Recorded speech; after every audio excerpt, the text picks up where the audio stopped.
जादुई सोने और चांदी का फ्रॉक। बहुत समय पहले की बात है। एक गांव में रूपाली नाम की एक लड़की रहती थी। वह अपने चाचा चाची के साथ रहा करती थी। कुछ सालों पहले रूपाली के माता पिता गुजर गए थे, तो रूपाली के चाचा रूपाली को अपने साथ अपने घर ले आए थे। रूपाली के चाचा रूपाली से बहुत प्यार करते थे, पर रूपाली की चाची और उसकी बेटी मोना रूपाली को बिल्कुल भी पसंद नहीं करती थी। रूपाली के चाचा राम प्रकाश अक्सर काम के सिलसिले में विदेश में ही रहते थे। एक दिन मोना अपने माँ के पास आती है और बोलती है, माँ, आपने इस मनुष्य को क्यों अपने घर में रखा हुआ है और इसका एडमिशन मेरे ही स्कूल में करवा दिया। मुझे इसको घर में झेलने में आफत आ रही थी और आपने इसका एडमिशन मेरे ही स्कूल में करवा दिया। मुझे इसको घर में झेलने में आफत आ रही है। ये पागल हर वक्त मेरे से बात करने की कोशिश करती रहती है। ये इतनी फटीचर बन के रहती है, मुझे तो शर्म आती है इससे बात करने में। माँ, आप प्लीज इसको यहाँ से भगाओ। अगर ये मेरे स्कूल में गई तो मैं स्कूल नहीं जाऊंगी। फिर उसकी माँ बोलती है, अरे मोना बेटा, मैं थोड़ी ना इस फटीचर को यहाँ लेकर आई हूँ। ये तो तेरे पापा लेकर आए हैं इसको। मेरा बस चले तो मैं इसे अभी घर से भगा दूँ, पर क्या करूँ, तेरे पापा जो है उन्होंने ही इसको यहाँ पर लाके रखा हुआ है। वो कुछ ज्यादा ही दयालु बनते हैं। इसके माँ बाप तो खुद मर गए और इसको हमारे सर पर छोड़ गए, और तेरे पापा ने ही इसका एडमिशन तेरे स्कूल में करवाया है ताकि वह तेरे साथ रह सके और तुम दोनों अच्छे दोस्त बन सको। फिर मोना बोलती है, क्या मैं इससे बिल्कुल भी दोस्ती नहीं करने वाली। यह तो एकदम फटीचर है। मैं कहा इतनी स्मार्ट और स्टाइलिश, और ये एकदम कवाड़न बन के घूमती है, गवार कहीं की। माँ, मैं इस फटीचर को और स्कूल में नहीं झेल सकती। माँ, आप कुछ करो, इससे पीछा छुड़वाओ मेरा। फिर उसकी माँ बोलती है, अरे तू चिंता मत कर, कल तेरे पापा विदेश चले जाएंगे, फिर देखना मैं कैसे इसको नौकरानी बनाती हूँ। फिर अगले दिन रूपाली के चाचा विदेश चले जाते हैं, और फिर रूपाली जब स्कूल जाने वाली होती है तो उसकी चाची रूपाली के सामने आकर झूठ मूठ का गिरने का नाटक करती है और गिर जाती है। गिरने के बाद वह बोलती है, हाय राम, मैं गिर गई, मेरी कमर, लगता है मेरे कमर और पैरों में मोच आ गई है। यह देखकर रूपाली भागकर अपनी चाची के पास जाती है और बोलती है, चाची जी, आप ठीक हो ना? अरे कहाँ बेटा, लगता है मेरी कमर और पैर में मोच आ गई है। मुझसे तो उठा ही नहीं जा रहा है। मैं ये कपड़े लेकर जा रही थी धोने के लिए, अब मैं कैसे धोऊं इन कपड़ों को। ये सुनकर रूपाली बोलती है, अरे चाची, आप क्यों परेशान हो रही हो?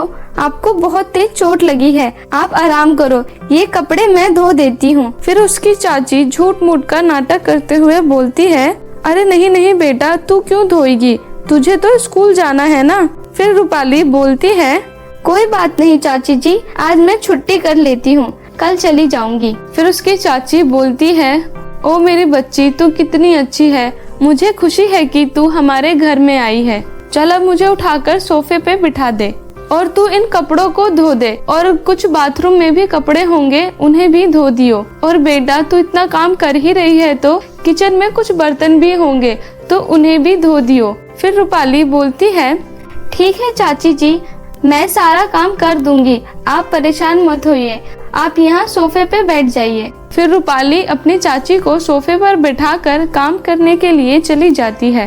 वह घर के सारे कपड़े धोती है, फिर किचन में जाकर सारे बर्तन भी धो देती है, और फिर अपनी चाची के लिए एक कप चाय बनाकर ले जाती है और अपनी चाची को देती है। चाची, ये लो, आप चाय पी लो, इससे आपको थोड़ा आराम मिलेगा। फिर उसकी चाची बोलती है, अरे बेटा, तू बिना बोले ही मेरे लिए चाय बना लाई। फिर रूपाली बोलती है, अच्छा चाची जी, अब मैं पढ़ाई कर लेती हूँ। वैसे भी आज मैं स्कूल नहीं जा पाई, तो मैं अपना होमवर्क कर लेती हूँ, नहीं तो स्कूल में टीचर डांटेगी। जैसे ही रूपाली जाने लगती है तो जानकी दर्द होने का नाटक करने लगती है।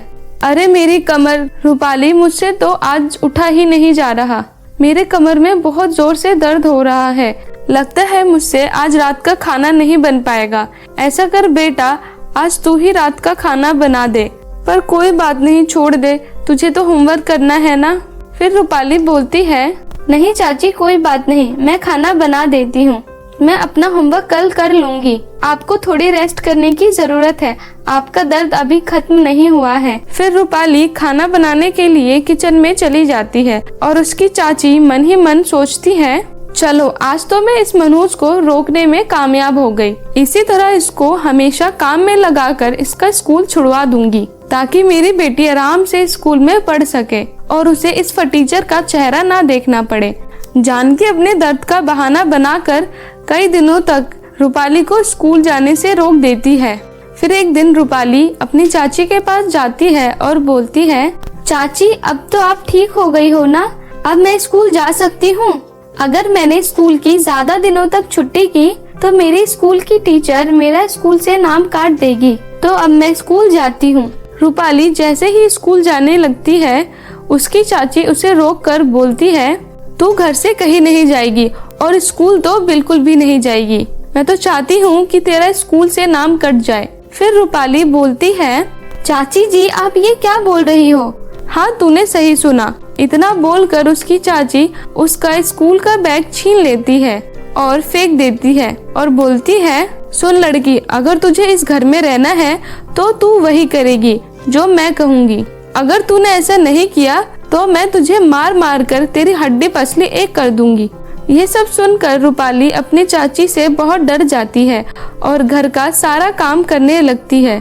जानकी रूपाली से घर का पूरे दिन काम करवाती थी और जरा सी भी गलती होने पर रूपाली को जानकी और उसकी बेटी दोनों ही मिलकर डंडे से खूब पिटाई करते। ऐसे ही कुछ महीने बीत जाते हैं और रूपाली का स्कूल से नाम कट जाता है। रूपाली सारा दिन अपने चाची के घर में नौकरों की तरह काम करती रहती थी और मोना सिर्फ पूरे दिन बैठकर मेकअप ही किया करती थी। फिर एक दिन जानकी जब सीढ़ियों से उतर रही होती है तो उसका पैर फिसल जाता है और वह सीढ़ियों से गिर जाती है, जिससे उसके पैर में फ्रैक्चर हो जाता है। फिर एक दिन जानकी मोना और रूपाली को बुलाती है और बोलती है, बेटा मोना, तुम्हारी मासी की बेटी की अगले हफ्ते शादी है, तुम्हें जाना होगा और तू इस रूपाली को भी ले जा। फिर मोना बोलती है, क्या मैं इस टीचर को अपने साथ नहीं लेके जाने वाली, इसके साथ मेरा स्टेटस कम हो जाता है। फिर उसकी माँ बोलती है, अरे बेटा, मेरे पैरों में फ्रैक्चर हो गया है, नहीं तो मैं ही तेरे साथ चलती। इसको ले जा अपने साथ, तेरा सामान भी तो उठाने वाला कोई होना चाहिए ना, जिससे तू पार्टी में आराम से जा सके। फिर मोना बोलती है, ठीक है माँ, फिर मैं इसको ले जाती हूँ। और चल टीचर, तू भी तैयार हो जा, तुझे भी मेरे साथ पार्टी में चलना है। फिर रूपाली पार्टी में जाने के लिए खुशी खुशी तैयार होती है। कुछ देर बाद मोना उसके पास आती है और बोलती है, इतना क्या सज रही है, तुझे मेरा सामान उठाना है, समझी? चल उठ और ये ले, सारा सामान उठा और चल मेरे साथ। फिर मोना रूपाली को बहुत सारा सामान दे देती है और बोलती है, चल आगे चल, मैं आती हूँ तेरे साथ। फिर रूपाली बहुत सारा सामान उठाकर मोना के साथ चलने लगती है। वह जा ही रही होती है तो उन्हें रास्ते में 2 सोने और चांदी के फ्रॉक मिलते हैं, जिसे देखकर मोना बोलती है, अरे ये फ्रॉक यहाँ कैसे आया? इन्हें यहाँ कौन छोड़ के चला गया है? फिर रूपाली अपना सारा सामान नीचे उतारती है और देखती है कि सामने बहुत ही सुंदर 2 सोने और चांदी के फ्रॉक हैं। तभी सोने के फ्रॉक से आवाज आती है, सुनो, मैं सोने की फ्रॉक हूँ, अगर तुम मुझे पहनोगी तो तुम्हें दुनिया की सारी धन दौलत मिल जाएगी और तुम दुनिया की सबसे खूबसूरत और अमीर लड़की बन जाओगी। फिर चांदी की फ्रॉक बोलती है, मैं चांदी की फ्रॉक हूँ, मैं तुम्हें कोई धन दौलत तो नहीं दे सकती, पर मुझे पहनने से तुम्हारे अंदर की दया भाव और अच्छाई जागेगी, जिससे तुम बहुत ही अच्छे इंसान बन जाओगी। जैसे ही मोना यह सुनती है वह झट से बोलती है, मुझे तो सोने का ही फ्रॉक चाहिए। सोने के फ्रॉक से तो मैं दुनिया की सबसे अमीर और खूबसूरत लड़की बन जाऊंगी। और ये चांदी का फ्रॉक कौन लेने वाला है? ये लो रूपाली, इसे चाहिए तो तुम ही पहनो, मुझे ये नहीं चाहिए, मैं तो सोने का ही पहनूंगी। फिर रूपाली बोलती है, ठीक है मोना, जो तुम्हें चाहिए तुम ले लो, मैं चांदी का भी पहन लूंगी। मोना जैसे ही सोने का फ्रॉक पहनती है वह एक बहुत ही बदसूरत लड़की में बदल जाती है और वह एक बहुत ही छोटे पुराने घर में पहुंच जाती है। यह देख मोना बोलती है, अरे ये क्या हो गया? मैं तो बहुत अमीर होने वाली थी, ये गरीब कैसे हो गई? और तो और मैं इतनी बदसूरत कैसे हो गई? ये फ्रॉक तो मेरे साथ बिल्कुल उल्टा कर रही है, इसने तो मुझे धोखा दिया है। फिर मोना वहाँ बैठकर रोने लगती है और वहीं रूपाली एक ऐसी जगह पहुँच जाती है जहाँ बहुत ही विशाल और खूबसूरत घर था, जिस घर में बहुत ही धन दौलत थे और तो और वह बहुत ही खूबसूरत हो जाती है, जिसे देख वह बहुत खुश होती है और बोलती है, अरे यहाँ तो कोई पैसा नहीं होने वाला था ना, फिर इतने सारे पैसे यहाँ कैसे आ गए?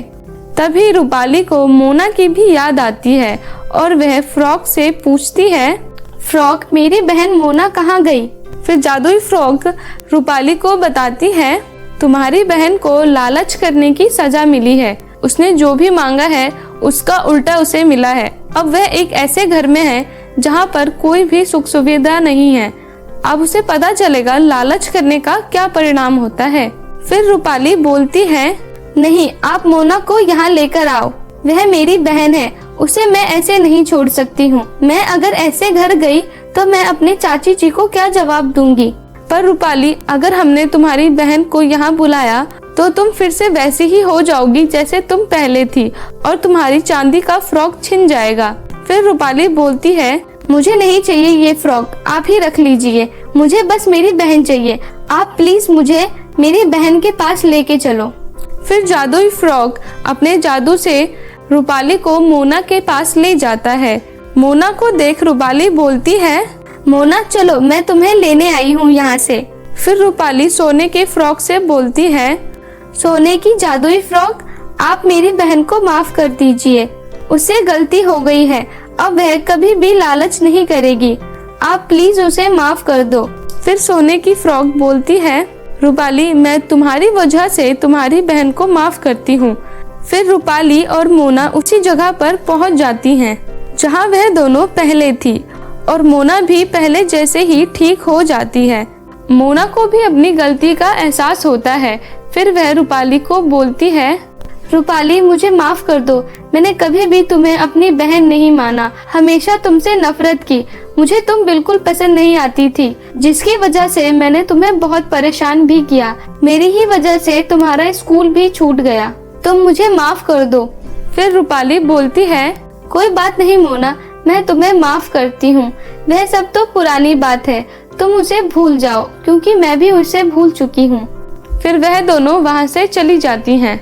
तो मेरे प्यारे दोस्तों, कैसी लगी आपको हमारी ये कहानी? प्लीज कमेंट करके जरूर बताएं और इसे अपने दोस्तों के साथ भी जरूर शेयर करें। और हाँ दोस्तों, अगर आपने अभी तक हमारे इस चैनल को सब्सक्राइब नहीं किया है तो प्लीज नीचे लाल बटन दबाकर अभी सब्सक्राइब कर लें। तो मिलती हूँ आपको किसी नई कहानी के साथ, तब तक अपना ध्यान रखें, टाटा, बाय बाय।